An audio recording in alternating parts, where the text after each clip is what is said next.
Hi hello welcome to our channel. నేను మీ సరిత. ఈరోజు నాతో పాటు రాజకీయ విశ్లేషకులు సీనియర్ జర్నలిస్ట్ దుర్గా వడ్లమాని గారు ఉన్నారు. వారితో మాట్లాడదాం.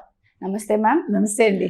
మన జరిగిన రెంటపార్ల పర్యటనలో కన్వే కింద పడిపోయి చనిపోయిన సింగయ్య కేసు ఏం జరుగుతుంది? అయితే కేసు నమోదు అవ్వడం అయితే జరిగింది. మరి A1గా ఎవరు, A2గా ఎవరు, అసలు అందులో ఇంకేం ట్విస్టులు జరుగుతున్నాయో మీ మాటల్లో. ఇప్పుడు మీరు చెప్పినట్టుగా జగన్ కాన్వాయ్ కింద పడి ఒక వ్యక్తి మరణించారు.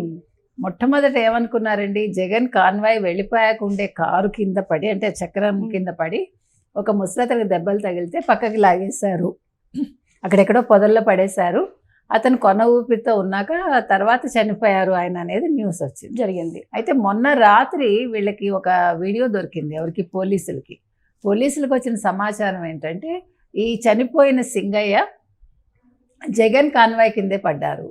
అంటే జగన్ ప్రయాణిస్తున్న కారు కింద పడి, ఆయన కారు చక్రం కింద అతనికి దెబ్బలు తగిలితే వాళ్ళు పట్టించుకోకుండా ఎవరో అతన్ని పక్కకి ఇచ్చేశారు, వాళ్ళు వెళ్ళిపోయారు. దాని మీద కనీసం ఇంతవరకు ఒక స్పందన కూడా లేదు మనకు తెలుసు. అయితే నిన్న మార్నింగ్ ఆ వీడియో వచ్చాక పోలీసులు నిన్న జగన్ డ్రైవర్ రమణారెడ్డి ఎవరైతే ఉన్నారో అతన్ని A1గా చేర్చి BNS 151 కింద అతని మీద కేసు పెట్టడం జరిగింది. అంటే ఏంటి ఆ కేసు అంటే, కావాలని చేయకపోయినప్పటికీ అతనికి అవగాహనతోటే ఇది జరిగింది. జరిగాక కూడా వాళ్ళు పట్టించుకోకుండా కారు ఆపడం కానీ, కనీసం స్పందించటం కానీ, అటు జగన్మోహన్ రెడ్డి కావచ్చు, ఇటు కారు డ్రైవర్ కావచ్చు, కారులో ఉన్న వైవి సుబ్బారెడ్డి కావచ్చు, ఆయన PA నాగేశ్వర్ రెడ్డి కావచ్చు, లేదు విడదల రజనీ కావచ్చు, పేర్ని నాని కావచ్చు, ఎవ్వరూ కూడా స్పందించలేదు. అందుకని అతని మీద కేసు పెట్టారు. ఈ కేసు ప్రకారం 10 నుంచి 14 ఏళ్ళు జైలు శిక్ష పడుతుంది ఆ డ్రైవర్కి. ఇప్పుడు A1 రమణారెడ్డి, మీరు అడిగిన దానికి, A2 జగన్మోహన్ రెడ్డి, తర్వాత నాగేశ్వర్ రెడ్డి, వైవి సుబ్బారెడ్డి, పేర్ని నాని, విడదల రజని వరుసగా. ఇక్కడ నాకు డౌట్ ఏంటంటే, ఇప్పుడు అలా A1 A2 అనేది తెలిసి చేసినప్పుడు ఆ కేసులు అనేది నమోదు చేస్తుంటారు. ఇది తెలియక ఆ తొక్కిసలాట్లో జరిగింది కదా, అలాంటప్పుడు కూడా ఇలాంటి ఇక్కడ తొక్కిసలాట్లో జరగలేదు. మీకు కారు వెళ్తోంది, కాన్వాయ్ వెళ్తూ ఉంటే జరిగినప్పుడు, ఇప్పుడు మీ కారు కింద ఎవరన్నా పెడితే మిమ్మల్ని ఊరుకుంటారా? మనం రియాక్ట్ అవుతాం. మీరు రియాక్ట్ అవ్వడం సరే, ముందు ప్రజలు రియాక్ట్ అవుతారు. అవునవును. ఫస్ట్ చుట్టుపక్కల ఉండేవాళ్ళు. మరి అంత జనాలు ఉన్నప్పుడు రియాక్ట్ అవ్వాలిగా, అవ్వలేదుగా ఎవరు. ఇప్పుడు అతన్ని పడేసిన చోట పొదల దగ్గర చుట్టూ ఎవరు జనాలు లేరు. మరి అంత జనసంద్రం అయితే చుట్టూ జనాలు ఉండాలిగా. ఈవెన్ సింగయ్య దగ్గర కూడా ఉండాలిగా, చనిపోయిన సింగయ్య దగ్గర. మరి అక్కడ మీకు జనాలు లేరు. అయితే ఇది జగన్మోహన్ రెడ్డికి తెలిసే కూడా జరిగిందని మేము అంటుంటారు. అంటే తెలిసి జరగటం అంటే కావాలని అయితే చేయలేదు, కానీ జరిగాక ఉద్దేశపూర్వకంగా జరగనప్పటికీ వాళ్ళకి అవగాహన ఉన్నా కూడా పట్టించుకోకుండా వెళ్ళిపోయారు. అది మెయిన్ ఇక్కడ. అంటే ఇలాంటి సందర్భాల్లో ఎవరైనా సరే కాస్త మానవత్వం ఉంటుందిగా. ఇంకోటి, మన కారు కింద ఎవరన్నా పడితే మనం మళ్ళీ అక్కడి నుంచి వెళ్ళగలమండి? ఇది వెళ్ళనిస్తారా ప్రజలు? ఒక్కళ్ళిద్దరు ఉన్నా కూడా పెద్ద చర్చ అయిపోతుంది. పోలీసులు ఏం చేస్తున్నారు? అందుకే కాన్వాయ్ దగ్గర ఉండే పోలీసులను కూడా వాళ్ళు విచారిస్తున్నారు. ఇది కాకుండా అసలు ఎవరు ఈడ్చి అక్కడ పడేశారు అతన్ని, ఆ వ్యక్తుల కోసం కూడా ఇవాళ పోలీసులు కొంతమందిని అరెస్ట్ చేశాక వాళ్ళు విచారిస్తున్నారు. తర్వాత మొత్తం చుట్టుపక్కల ఉండే CCTVలు అన్నీ కూడా, ఫుటేజ్ అంతా కూడా పరిశీలిస్తున్నారు. అంటే ఎగ్జాక్ట్గా ఏం జరిగింది, ఎవరెవరు ఉన్నారు, 108 ఎప్పుడు వచ్చింది, ఇతను కొన ఊపిరి ఉండగా అసలు 108 వస్తే ఎవరెక్కిచ్చారు, ఎలా తెలిసింది, ఇవన్నీ కూడా మొత్తం బయటకు వస్తాయండి. ఇప్పుడు ఇక్కడ మనం ఎందుకు మాట్లాడుతున్నామంటే, జగన్మోహన్ రెడ్డి ఏమంటారు, అక్కడెక్కడో బాలికకి ఏదో జరిగితే చంద్రబాబు వెళ్ళలేదు, కుప్పంలో మహిళను చెట్టు కట్టేసి కొడితే చంద్రబాబు నాయుడు ఫోన్లో పరామర్శిస్తాడా? ఇప్పుడు ఫోన్లో పరామర్శించి ఆయన ఏ ఘటన జరిగినా, ఇవాళ ఇంకెవరో మాట్లాడుతున్నారంటే వైసీపీకి అనుగుణంగా మాట్లాడే ఒక విశ్లేషకులు ఏమంటున్నారు, జగన్మోహన్ రెడ్డి పేరు అక్కడ తీయలేదు ఆయన, ఆ డ్రైవర్ అంటాడు అంతే. ఆయన అది జరిగాక విచారణ చేయాలి, పోలీసులు కరెక్ట్గానే వెళ్తున్నారు. జగన్మోహన్ రెడ్డి పేరు చెప్పడు. చంద్రబాబు నాయుడు హయాంలో జరగలేదా చంద్రబాబు కాన్వాయ్ అని?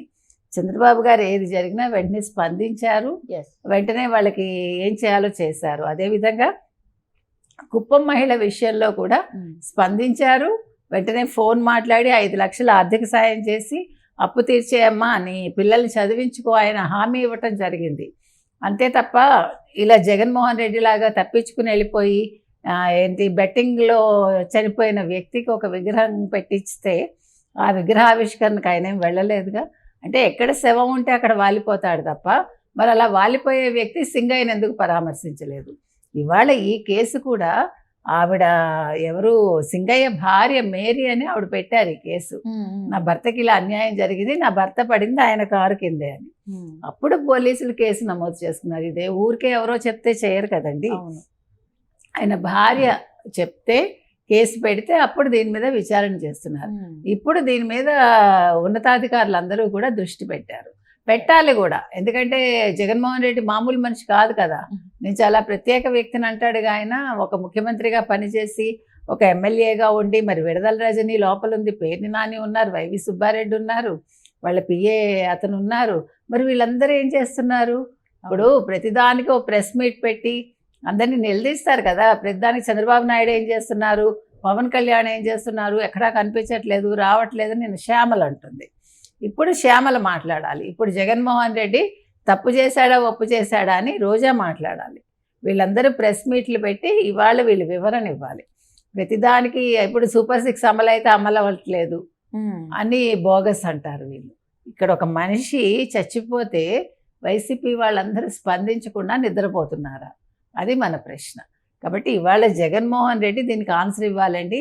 ఇప్పుడు ప్రెస్ మీట్ ఆయన పెట్టాలి.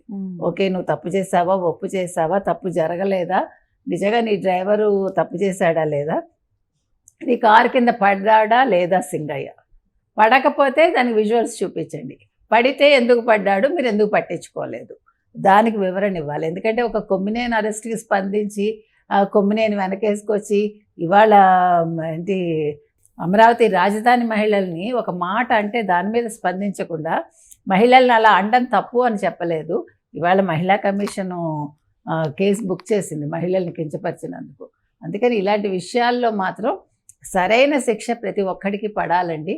ఇవాళ ఏటు జగన్ కాబట్టి జగన్ కూడా శిక్ష పడుతుందా లేదా, ఈ కేసు ఎంతవరకు వెళ్తుంది అనేది మనం చూడాలి. సో మరి అంటే మేడం ఓవరాల్గా ఏది అయినప్పటికీ కూడా టీడీపీ మీద వైసీపీ టీడీపీ ఎప్పుడు అవకాశం దొరుకుతుందా అని ఇలా చూస్తుంటారు. ఈ రాజకీయాలు మనకి మామూలుగా జరిగేదే. సో ఇది కూడా ఈ యాక్సిడెంట్ కూడా మనకి టీడీపీ వాళ్ళు చేశారు, ఆపోజిషన్ వాళ్ళు చేశారు అని కూడా కొన్ని వార్తలు వస్తున్నాయి. సో దాని గురించి మీరేమంటారు? ఇక్కడ అంటే ఎందుకంటే అక్కడ మీరు ఇందాక చెప్పినట్టు తొక్కిసలాట జరగలేదు, సో హెవీ క్రౌడ్ లేదు, సో ఆపోజిషన్ పార్టీలా చేయించింది అక్కడ వాళ్ళే కావాలని ఈ సంఘటన చేశారని కూడా వార్తలు వస్తున్నాయి. సో దాని గురించి మీరేమంటారు? ఇప్పుడు మీకు ఏ జనరేటెడ్ అని కొన్ని వార్తలు వస్తున్నాయి. ఇక్కడ ఏ జనరేటెడ్ అయితే ఇక్కడ క్లియర్ కట్ గా అంతా ఉంది. నెంబర్ 1. నెంబర్ 2, ఒకవేళ టీడీపీనే కావాలని చేస్తోంది అనడానికి ఇక్కడ అవకాశం లేదు.